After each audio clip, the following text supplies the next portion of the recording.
ফুলকপিগুলো ফুলে ফুলে গেছে, খুবই মজাদার। তা আমি একটা খুবই মজার একটা সস নিয়েছি।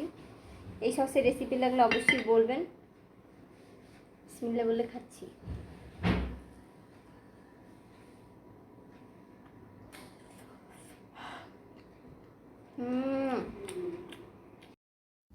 আসসালামু আলাইকুম, সবাই কেমন আছেন? আশা করি সবাই অনেক অনেক ভালো আছেন।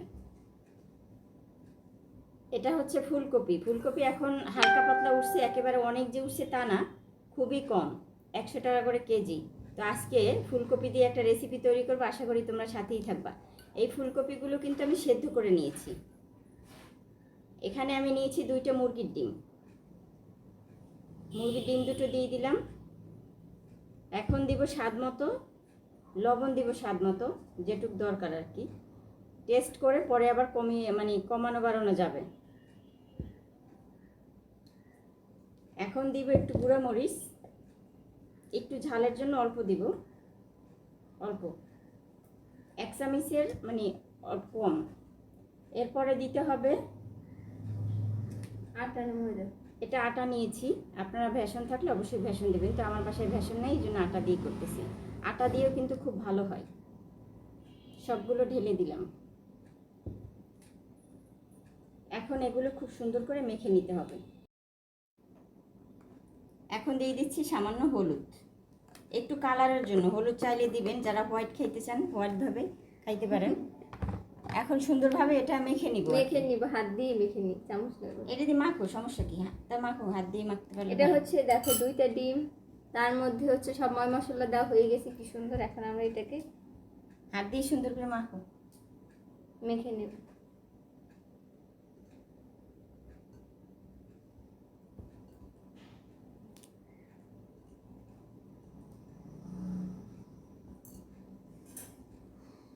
এটা সুন্দর করে মাখায় নিতে হবে, ময় মশলা যেন এটার ভিতরে চলে যায়।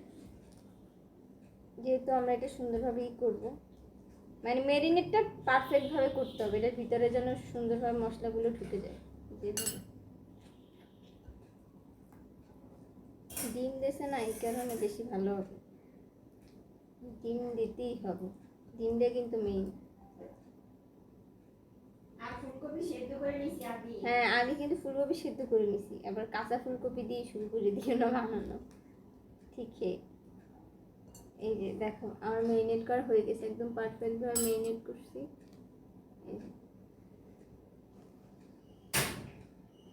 ম্যারিনেট করা শেষ। এখন হচ্ছে এটাকে পরের ধাপে কি করব সেইটার পালা আর কি। আর সবাই আমাদের চ্যানেলটা সাবস্ক্রাইব করবা, লাইভে লাইক করে, লাইভ নিয়ে ভিডিওতে লাইক কমেন্ট আর চ্যানেল সাবস্ক্রাইব করবে, আর ভিডিওসগুলো শেয়ার করে দিবে পারলে, ঠিক আছে? আর সুন্দর সুন্দর রেসিপি আর আড্ডার জন্য লাইভে যুক্ত থাকবা। এই যে আমি চুলার কাছে নিয়ে আসছি, আমি একটা একটা করে এখন দিয়ে দিব বিসমিল্লাহ বলে। তেল গরম হয়ে গেছে, দিয়ে দিচ্ছি আমি। সুন্দরভাবে ম্যারিনেট করতে হবে।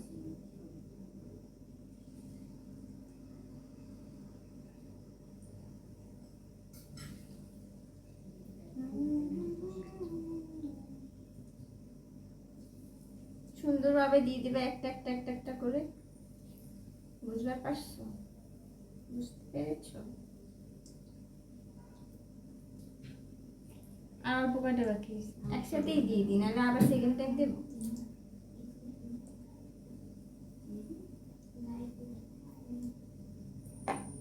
পাওয়ার বাড়াই দিই।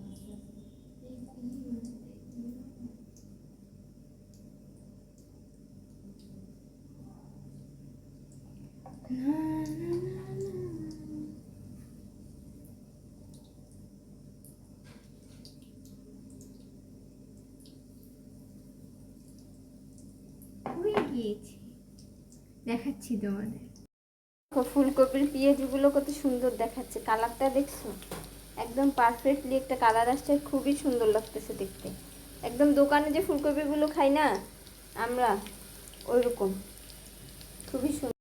কেউ সুন্দর আর মজাদার খাবার, টেস্টি ফুলকপি পাকোড়া, না ফুলকপি ফ্রাই। আমার কি নাম? আর ভুলে গেছি।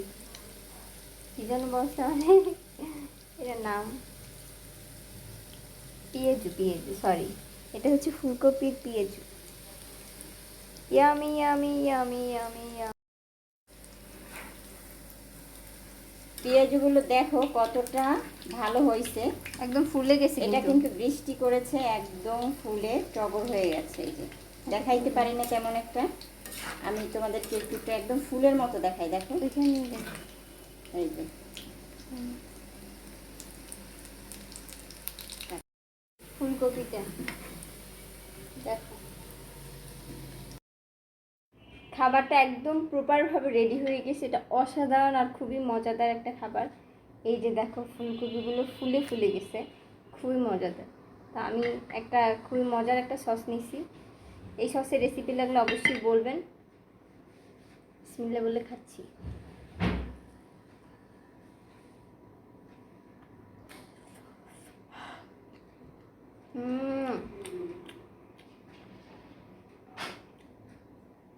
গরম, অসম্ভব মজা, মানে মুখে না দিলে বুঝবেনই না এটা টেস্ট কি পরিমাণে টেস্ট হইতে পারে। বাহিরে তো ময়দা দিয়ে ভরে ফেলে একদম, বেসন দিয়ে, ফুলকপি খুঁজে পাওয়া যায় না। বাসায় এরকম বানাবেন, মজা, খুবই মজা। একদম পারফেক্ট, খুব গুড।